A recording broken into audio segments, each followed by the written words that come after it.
Good evening everyone, welcome to ವೆಂಡಮ್ commerce academy.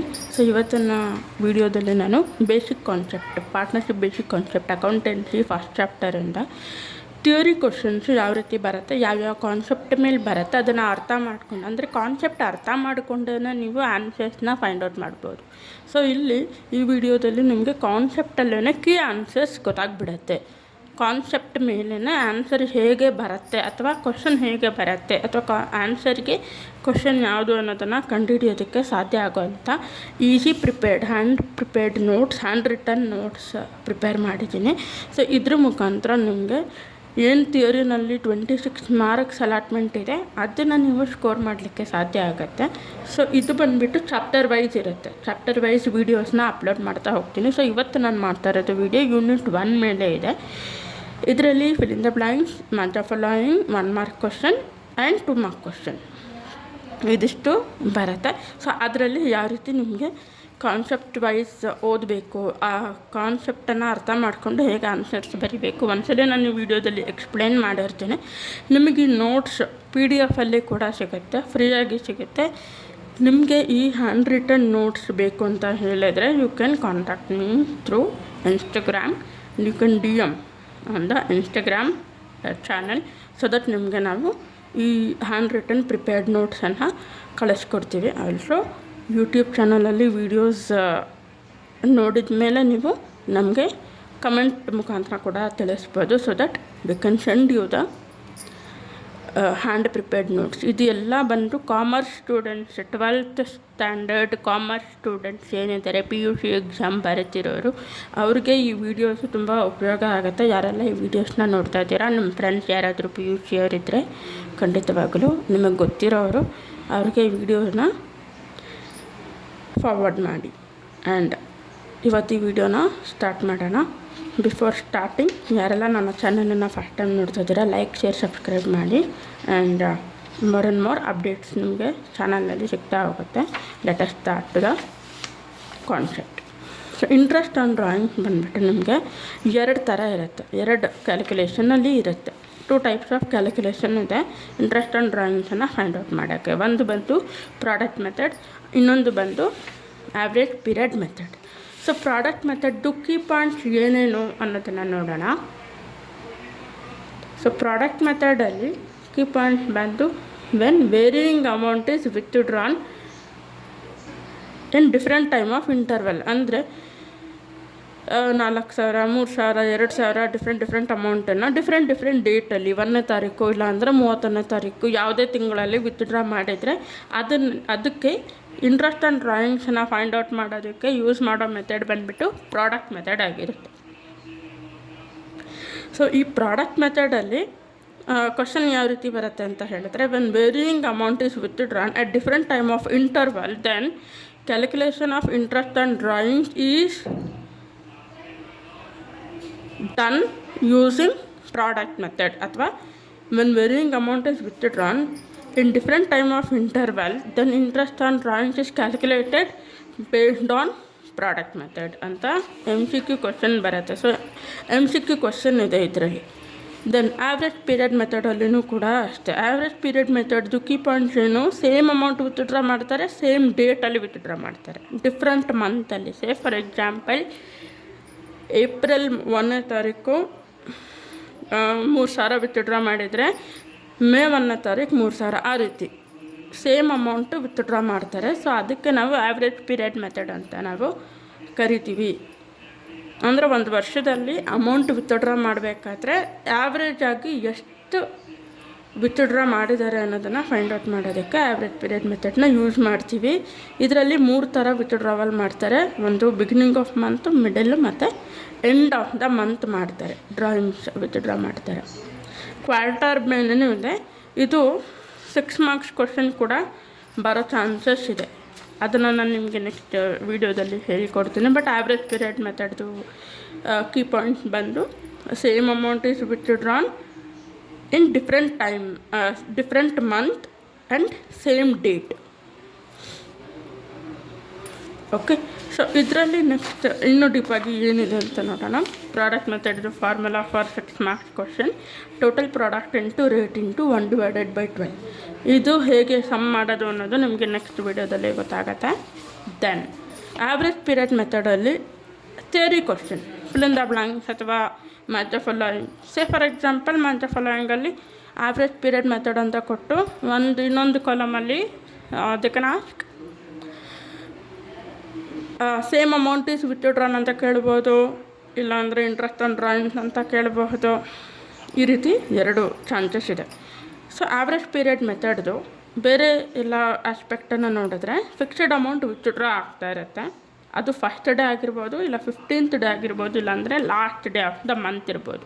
So ಈ ರೀತಿ ಇದ್ದಾಗ ಏನು ಮಾಡಬೇಕಂತ ಹೇಳಿ, ಏನು ಕ್ವಶನ್ ಕೇಳ್ತಾರೆ ಅಂತ ಹೇಳಿದ್ರೆ, when the fixed amount is withdrawn at the beginning of every month, ಅಂದರೆ the fixed amount is withdrawn at the beginning of each month, then average period is taken as 6.5 month. ಇದು most important question, repeatedly asked question. So when fixed amount is withdrawn at the beginning of each month, then average period is taken as 6.5. ಅದೇ question when fixed amount is withdrawn at the end of each month, then average period is taken as 5.5 month. ಈ ರೀತಿ MCQ question ಕೇಳ್ತಾರೆ. ಇದಾದಮೇಲೆ ಇದ್ರದ್ದು formula 6 ಮಾರ್ಕ್ಸ್ಗೆ ಈ question ಕೇಳಿದ್ರೆ formula ಬಂದು total drawings into average period into rate into 1/12. Total drawings ತೊಗೊಳ್ಳೋದು ಗೊತ್ತಿರುತ್ತೆ, ಆವ್ರೇಜ್ ಪೀರಿಯಡ್ ಮಾತ್ರ ನಮಗೆ ಬೇಕಾಗಿರೋಂಥ ಕಂಟೆಂಟ್. ಆವ್ರೇಜ್ ಪೀರಿಯಡ್ ನಮಗೆ ತೊಗೋಬೇಕಾದ್ರೆ ಗೊತ್ತಿಲ್ಲ ಹೇಗೆ ಕ್ಯಾಲ್ಕುಲೇಟ್ ಮಾಡೋದು ಅಂತ ನಿಮಗೆ ಗೊತ್ತಿರಲ್ಲ, ಅದ್ರ ಬಗ್ಗೆ ಯೋಚನೆ ಮಾಡಬೇಡಿ. ಏನಾದರೂ ಬಿಗಿನಿಂಗ್ ಆಫ್ ದ ಮಂತಲ್ಲಿ ವಿತ್ಡ್ರಾ ಮಾಡಿದ್ದಾರೆ, interest on drawings average period ಮುಖಾಂತರ ಕಂಡುಹಿಡ್ಕೊಳ್ಳಿ ಅಂತ ಕೊಟ್ಟರೆ, ಆವ್ರೇಜ್ ಪೀರಿಯಡು ಬಿಗಿನಿಂಗಲ್ಲಿ ವಿತ್ಡ್ರಾ ಮಾಡಿದರೆ 6.5. You can directly write it average period ಅಂತ ಡೈರೆಕ್ಟಾಗಿ ಬರಿಬೋದು. In case middle of each ಮಂತಲ್ಲಿ ಕೊಟ್ಟಿದ್ದರೆ 6 ಮಂತ್ ಅಂತ ಡೈರೆಕ್ಟಾಗಿ 6 ಅಂತ ತೊಗೊಳ್ಳಿ, ಡೈರೆಕ್ಟಾಗಿ ತೊಗೋಬೋದು. And end of the month ಇದ್ದರೆ 5.5 ಅಂತ ಡೈರೆಕ್ಟಾಗಿ ತೊಗೋಬೋದು. ಆಯ್ತಲ್ವಾ?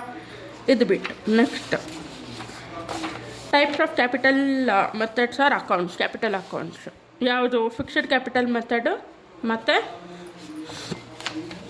ಫ್ಲಕ್ಚುಯೇಟಿಂಗ್ ಕ್ಯಾಪಿಟಲ್ ಮೆಥಡ್ ಇದೆ. ಸೊ ಈಗ ಫಿಕ್ಸ್ಡ್ ಕ್ಯಾಪಿಟಲ್ ಮೆಥಡ್ ಬಗ್ಗೆ ನೋಡೋಣ.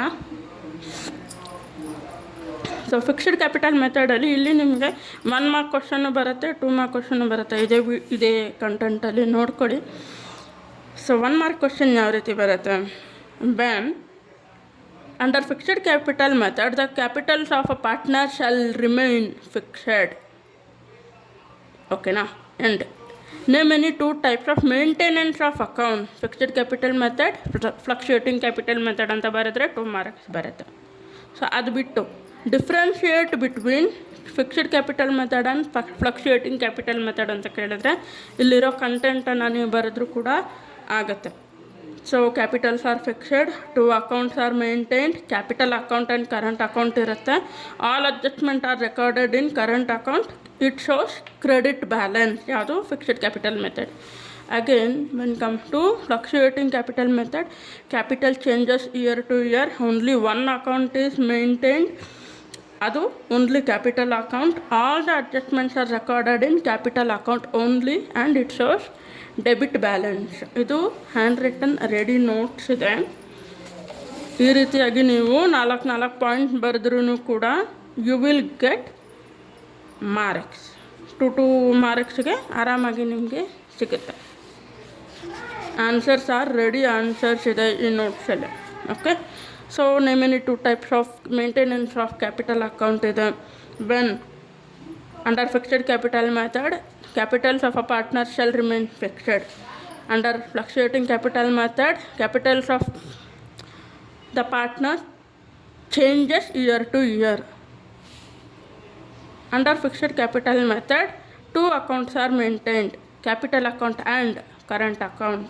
ಈ ರೀತಿಯಾದಂಥದ್ದು questions. Fill in the blanks ಕೇಳ್ತಾನೆ ಏನಂತ ಹೇಳಿದ್ರೆ MCQ ಕ್ವಶನ್ ಬರುತ್ತೆ. ಸೊ 2 ಮಾರ್ಕ್ಸ್ಗೆ name any 2 maintenance of capital accounts, ಇದೆರಡು ಹೆಸರು ಬರೆದ್ರು ಕೂಡ 2 ಮಾರ್ಕ್ಸ್ ಬರುತ್ತೆ. ಇದಾದಮೇಲೆ ಇದು ತುಂಬ important. MCQ and fill in the blanks. Fill in the blanks also for match the following. ಏನಿದು treatment of the following in the absence of partnership deed ಅಂದರೆ provisions.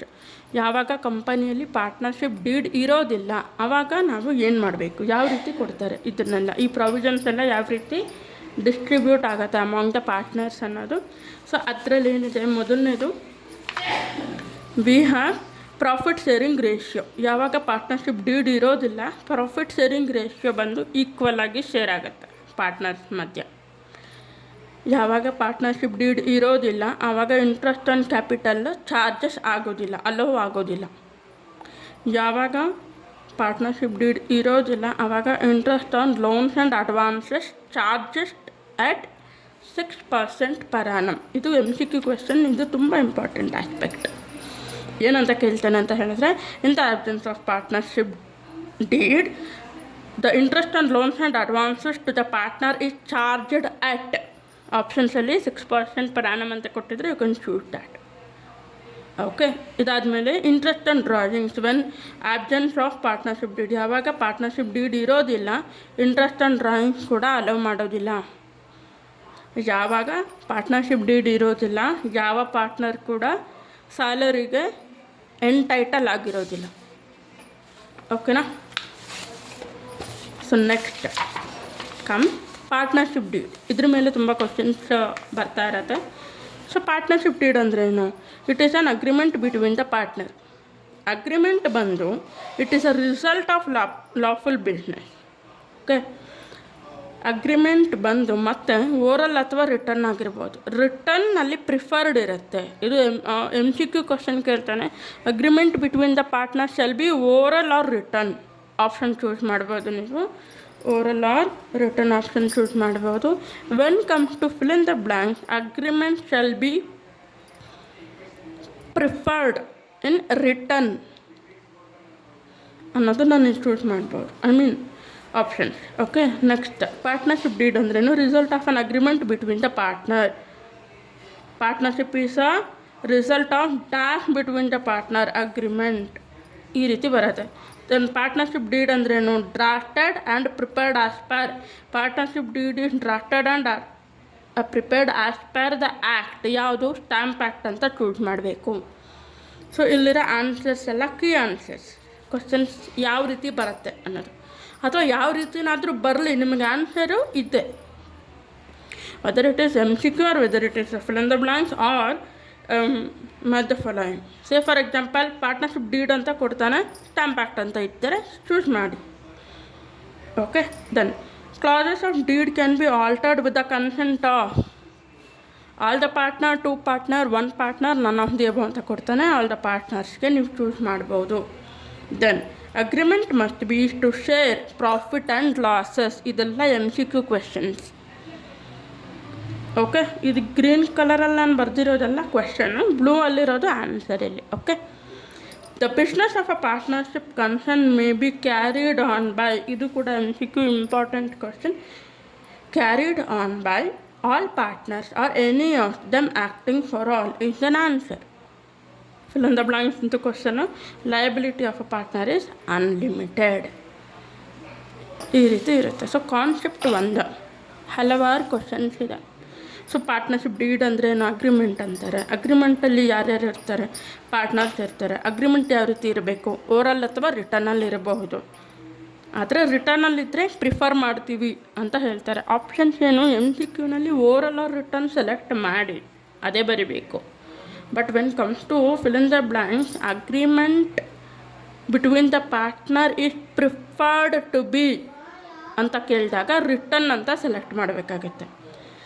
Okay, and fill in the blanks ಇನ್ನೊಂದು question ಏನು? Partnership is a result of agreement dash between partner. Agreement between partner. Then partnership deed is prepared and drafted as per stamp act. ಇದೆಲ್ಲ answers. Clauses of deed can be altered with the consent of all the partners is an answer. Agreement must be to share profit and losses. Then business of a partnership concern may be carried on by. Answer is all partner or any of them acting for all. then liability of a partner is unlimited. Okay, these are the question and these are the concept. Concept ಅರ್ಥ ಆದರೆ ನಿಮಗೆ answer ಗೊತ್ತಾಗ್ಬಿಡುತ್ತೆ. Next MCQದು ಇನ್ನೊಂದು question, partnership ಡೀಡಲ್ಲಿ ಏನೇನಿದೆ ಏನೇನಿಲ್ಲ ಅಂತ ಗೊತ್ತಿದ್ರೆ ಈಗ ಇದ್ರ ಮೇಲೆ ಬರೋವಂಥ ಕ್ವಶನ್ನ ನೀವು ಅಟೆಂಡ್ ಮಾಡ್ಬೋದು. ಸೊ MCQ ಕ್ವಶನ್ ಬರುತ್ತೆ ಇದರಲ್ಲಿ. Partnership deed may contain name and addresses of partner, name and address of firm, profit sharing ratio, all of the above ಇವೆಲ್ಲ ಇದೆ ಅಲ್ವಾ. ಅವಾಗ all of the above select ಮಾಡ್ತೀರಾ. Partnership deed does not contain ಅಂತ ಕೇಳಿದಾಗ ಅದರಲ್ಲೂ same options ಕೊಡ್ತಾನೆ. Name and addresses of all the partners, profit sharing ratio, name and address of firm, salary to commissions, salary and commissions to the partner, ಈ ರೀತಿ ಕೊಡ್ತಾನೆ. And ಇನ್ನೊಂದು option ಕೂಡ ಕೊಡ್ತಾನೆ, ಓನರ್ಶಿಪ್ ಆಫ್ ಪ್ರಾಪರ್ಟಿ. ಪಾರ್ಟ್ನರ್ಶಿಪ್ ಡೀಡಲ್ಲಿ ಇದೆಲ್ಲ ಇರುತ್ತೆ. ಏನು ಇರಲ್ಲ ಅಂತ ಹೇಳಿದರೆ ಓನರ್ಶಿಪ್ ಆಫ್ ಪ್ರಾಪರ್ಟಿ ಮಾತ್ರ ಇರಲ್ಲ. ಓನರ್ಶಿಪ್ ಆಫ್ ಪ್ರಾಪರ್ಟಿ ಮಾತ್ರ ಕೊಡಲ್ಲ ಅವನು. ಓಕೆನಾ? ಅಂದರೆ ಪಾರ್ಟ್ನರ್ಶಿಪ್ ಡೀಡಲ್ಲಿ ಯಾರೂ ಪಾರ್ಟ್ನರ್ಶಿಪ್ ಮಾಡೋದು ಬಿಸ್ನೆಸ್ಗೋಸ್ಕರ, ಯಾರು ಓನರ್ಶಿಪ್ನ ಟ್ರಾನ್ಸ್ಫರ್ ಮಾಡಲ್ಲ. ಕರೆಕ್ಟ್? ಸೊ ಇದನ್ನು ನೋಡ್ಕೊಳ್ಳಿ. ದೆನ್ ಇನ್ನೊಂದು MCQ question, minimum number in partnership 2 members ಬೇಕು. 1 ಮಾರ್ಕ್ ಕ್ವೆಶನ್ನು ಆಗುತ್ತೆ ಆ್ಯಂಡ್ MCQ ಕ್ವೆಶನ್ ಕೂಡ ಆಗುತ್ತೆ, fill in the blanks question ಕೂಡ ಆಗುತ್ತೆ. So maximum number in partnership deed is 50 members. Actually 50 members ಇದೆ, but when it is for banking sector, other than banking sector maximum numbers ಇಲ್ಲಿ ಇಲ್ಲ. ಓಕೆನಾ? Banking sector ಇದ್ದರೆ ಮಾತ್ರ 50 members when it is banking sector. Non banking sectors ಅಂತಂದರೆ ಅದಕ್ಕೆ ಬೇಕಾಗಿರೋದು minimum 2 persons. Maximum number in partnership is 50 members when it comes to banking sector only. Okay, ಇದಾದ ಮೇಲೆ ಲಾಸ್ಟ್ 2 ಕಾನ್ಸೆಪ್ಟ್ ಇದೆ, 2-3 ಕಾನ್ಸೆಪ್ಟ್ ಇದೆ, ಹೇಳಿಬಿಡ್ತೀನಿ. So guarantee of profit. Guarantee of profit ಅಂದರೆ promising to somebody that I give you profit. ಅಂದರೆ ಇಷ್ಟು ಪ್ರಾಫಿಟಲ್ಲಿ ನಾನು ಇಷ್ಟು ಶೇರ್ ನಿಮ್ಗೆ ಕೊಡ್ತೀನಿ ಅಂತ ಪ್ರಾಮಿಸ್ ಮಾಡಿ ಹೊಸಬರನ್ನ ಜಾಯಿನ್ ಮಾಡ್ಕೊಳ್ತಾರೆ ಪಾರ್ಟ್ನರ್ಶಿಪ್ಗೆ. ಅದನ್ನು ನಾವು ಗ್ಯಾರಂಟಿ ಆಫ್ ಪ್ರಾಫಿಟ್ ಅಂತ ಕರಿತೀವಿ. Guarantee is nothing but promising to the new partner in sharing of profit. ಇದರಲ್ಲೇನು, promise is also called as assurance given by partner. ಅಂದರೆ ಏನು, when new partner admitted or under guarantee of profit, the guarantee of profit is given by partners. ಎಷ್ಟು ಜನ partners? All partners ಕೊಡ್ಬೋದು, ಇಲ್ಲ any one also. So MCQ ಕ್ವಶನನ್ನು ಕೇಳ್ತಾನೆ, guarantee of profit when the in the case of guarantee of profit of the firm is given or guaranteed by all the partner. ಒಂದು MCQ question. Next ಬಂದು profit and loss appropriation account, very important concept. ಇದರಲ್ಲಿ ನಿಮಗೆ ಬರೋದು method ಅಂದರೆ ಫಾರ್ಮ್ಯಾಟಿಂದ ಹಿಡಿದು ಎಲ್ಲದ್ರ ಮೇಲೂ ಕ್ವಶನ್ಸನ್ನು ರೈಸ್ ಮಾಡ್ತಾರೆ. So profit and loss appropriation account ಅಂದ್ರೇನು? What is P&L appropriation account? It is an mere extension of profit and loss account. Profit and loss account is prepared to show how profit are distributed among the partner. So what is P&L account ಅಂತ ಕೇಳಿದ್ರೆ ಇದಿಷ್ಟು ಬರೆದ್ರೆ 2 marks ಆಯಿತು. So MCQ question, profit and loss appropriation account is mere extension of what? Profit and loss account. And ಇದಕ್ಕೆ journal entries ಕೇಳ್ತಾನೆ 2 ಮಾರ್ಕ್ಸ್ಗೆ. ಅದಕ್ಕೆ ನಿಮಗೆ format ಗೊತ್ತಿದ್ದರೆ ಈಸಿಯಾಗಿ ಅರ್ಥ ಆಗುತ್ತೆ. ಸೊ ಇದರಲ್ಲೇನು debit side, credit side, P&L appropriation account ಇದೆ. ಸೊ ಡೆಬಿಟ್ ಸೈಡಲ್ಲಿ ಏನೇನು ಬರುತ್ತೆ? Interest on partners capital, interest on partners salary, interest on partners capital and partners salary, partners commission and profit. Net profit, interest on partners drawing, then loss, profit ಅಥವಾ loss ಆದರೆ. So credit ಸೈಡಲ್ಲಿ ಏನು ಬರುತ್ತೆ ಅಂತ ಗೊತ್ತಿರಬೇಕು, debit ಸೈಡಲ್ಲಿ ಏನು ಬರುತ್ತೆ ಅಂತ ಗೊತ್ತಿದ್ರೆ ಜರ್ನಲ್ ಎಂಟ್ರಿ ಬರೆಯೋಕ್ಕೆ ಈಸಿ ಆಗುತ್ತೆ. 2 ಮಾರ್ಕ್ಸ್ ಜರ್ನಲ್ ಎಂಟ್ರಿ ಕೇಳ್ತಾರೆ. ಯಾವ ರೀತಿ ಕೇಳ್ತಾರೆ? For transferring interest on capital by P&L appropriation account data to interest on capital account. ಅದೇ ರೀತಿ ಎಲ್ಲದಕ್ಕೂ ಇದರಲ್ಲಿ ನೋಟ್ಸ್ ಅವೈಲೇಬಲ್ ಇದೆ. For transferring partner salary by P&L appropriation account data to partner salary. ಯಾವುದೆಲ್ಲ ನಾವು ಡೆಬಿಟ್ ಸೈಡ್ ಬರಿತೀವೋ ಅದಕ್ಕೆಲ್ಲ ನಾವೇನು ಕಂಟೆಂಟ್ ಬರೆದಿರ್ತೀವಿ, say for example to interest on partner capital ಅಂದರೆ ಅದು to interest on capital account credit ಲೈನಲ್ಲಿ ಬರುತ್ತೆ. ಡೆಬಿಟ್ ಸೈಡ್ ಏನು ಬರುತ್ತೆ? ನಾವು ಯಾವ ಅಕೌಂಟನ್ನು ಪ್ರಿಪೇರ್ ಮಾಡ್ತಾ ಇರ್ತೀವಿ ಅದರ ಹೆಡಿಂಗ್ ಬರುತ್ತೆ. So you can look at this and you can understand. ಇದಾದ ಮೇಲೆ ಲಾಸ್ಟ್ ಕಾನ್ಸೆಪ್ಟ್, ಪಾರ್ಟ್ನರ್ಶಿಪ್ ಅಂದರೆ ಏನು? Fill in the blank question ಅದ. Partnership is defined according to section 4 of Indian partnership act 1932. Section 4 ಅನ್ನೋದು ಒಂದು ಆನ್ಸರ್ ಆಗುತ್ತೆ, ಅಥವಾ ಇಂಡಿಯನ್ ಪಾರ್ಟ್ನರ್ಶಿಪ್ ಆ್ಯಕ್ಟ್ 1932 ಮಧ್ಯ ಫಾಲೋಯಿಂಗ್ ಕ್ವಶನ್ ಆಗುತ್ತೆ. And fill in the blank question, partnership has no separate legal entity. Then to form partnership we required minimum 2 person. Liability of partner is unlimited and each partner are also known as agent. ಈ ರೀತಿಯಾದಂಥದ್ದು questions ಇದೆ. ಇದಿಷ್ಟು ಕೂಡ hand return notes on first chapter. ಇದನ್ನೆಲ್ಲ ನೋಡಿದ್ರೇ ನಿಮಗೆ question ಯಾವ ರೀತಿ ಬರುತ್ತೆ ಅಂತ ಗೊತ್ತಾಗುತ್ತೆ. ಸೊ ಈ ಹ್ಯಾಂಡ್ ರಿಟನ್ ನೋಟ್ಸ್ ನಿಮಗೆ ಬೇಕಿದ್ದಲ್ಲಿ you can DM on Instagram or you can let us know by commenting on the YouTube video. So ಈ ವಿಡಿಯೋ ಯಾರೆಲ್ಲರಿಗೆ ನೋಡ್ತಾ ಇದ್ದೀರಾ ಅವರೆಲ್ಲರೂ ಇದು ಉಪಯೋಗ ಆಗುವಂಥ ಸ್ಟೂಡೆಂಟ್ಸ್ಗೆ ಫಾರ್ವರ್ಡ್ ಮಾಡಿ. ಆ್ಯಂಡ್ ಯಾರೆಲ್ಲ ನನ್ನ ಚಾನಲನ್ನು ಫಸ್ಟ್ ಟೈಮ್ ನೋಡ್ತಾ ಇದ್ದೀರಾ ಅವರೆಲ್ಲರೂ ನನ್ನ ಚಾನಲನ್ನು ಲೈಕ್, ಶೇರ್, ಸಬ್ಸ್ಕ್ರೈಬ್ ಮಾಡಿ. ಇದೇ ರೀತಿಯಾದಂಥ ಅಪ್ಡೇಟ್ಸ್ ಆನ್ ಎವ್ರಿ ಯೂನಿಟ್ ಬರ್ತಾ ಇರುತ್ತೆ. 14th ಮಾರ್ಚ್ ಎಕ್ಸಾಮ್ಸ್ ಇದೆ. ಸೊ ಎಕ್ಸಾಮ್ಸಲ್ಲಿ ಪಾಸ್ ಮಾಡ್ಕೋಬೇಕು ಅಂತ ಹೇಳಿರೋರೆಲ್ಲರೂ ಕೂಡ ಈ ಥರದ್ದು ನೋಟ್ಸನ್ನು ಉಪಯೋಗ ಮಾಡ್ಕೊಳ್ಳಿ ಅಂತ ಹೇಳ್ತಾ ವಿಡಿಯೋನ ಮುಗಿಸ್ತಾ ಇದ್ದೀನಿ. Thank you.